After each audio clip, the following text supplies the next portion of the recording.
আসসালামু আলাইকুম, কী অবস্থা সবার, কেমন আছেন? আশা করি সকলে ভালো আছেন। তো আজকে আমরা চলে আসি 3 ভাই বাজারে। আমি, আমার সেজো ভাই, আমার ছোটো ভাই। ঠিক আছে, তো আমরা প্রথমেই বাজারে ঢুকতে মাছের বাজারটা আমাদের সামনে পড়ছে।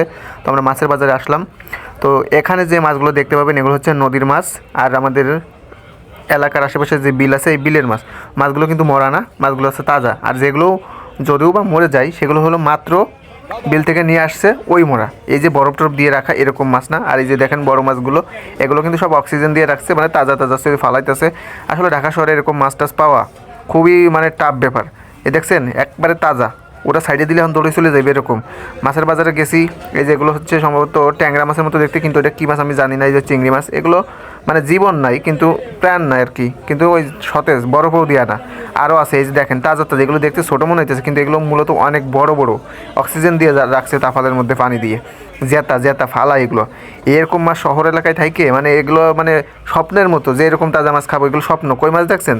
কই মাছ সব জায়গায় তাজা থাকে, কারণ ওরা মরে না সহজে, ওদের জেতা প্রাণ অনেক শক্ত। এরপরে যে সতেজ শাকসবজি মানে মাত্র ক্ষেত থেকে তুললে লই আইছে, এগুলো বস্তায় মস্তায় ধরে গাদা মাদা দেয় নাই, একেবারে সতেজ, খুবই মজাদার। এদিকে দেখতে পাচ্ছেন একজনের লাইট সারতিছে।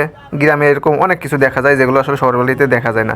এই যে যে খাবরা খুবরাগুলো দেখা যাচ্ছে বাঁশের, এগুলো হচ্ছে বাড়িদের গৃহিণী যারা আছে ওনাদের বিভিন্ন ধরনের কাজকর্মে লাগে, এগুলো এগুলো ব্যবহার করা হয়। এই সবজি মাত্র উঠে নিয়েছে, পালং শাক দেখছেন মোস্ট নিজেদের ক্ষেতের, ওই বেশি করে লাগাইছে চাষের জন্য, বিক্রির জন্য। বেগুন কালারটা দেখছেন, পুঁই শাক, কোনো ছেঁচা টেঁচা কিচ্ছু নাই। এই যে পুঁই শাকের ফল, এটা আসলে খুব মজাদার একটা খাবার, খুব সুস্বাদু একটা খাবার। এবার দেখেন রাস্তার পাশে কীভাবে চাল বিক্রি করতেছে, এটা গ্রামে এগুলো হয়। এবার দেখেন খেজুরের গুড়, মেবি 400 টাকার মতো কেজি ছিল, হয়তো চিনি মিক্স করা আছে। তো অনেক কিছু দেখালাম।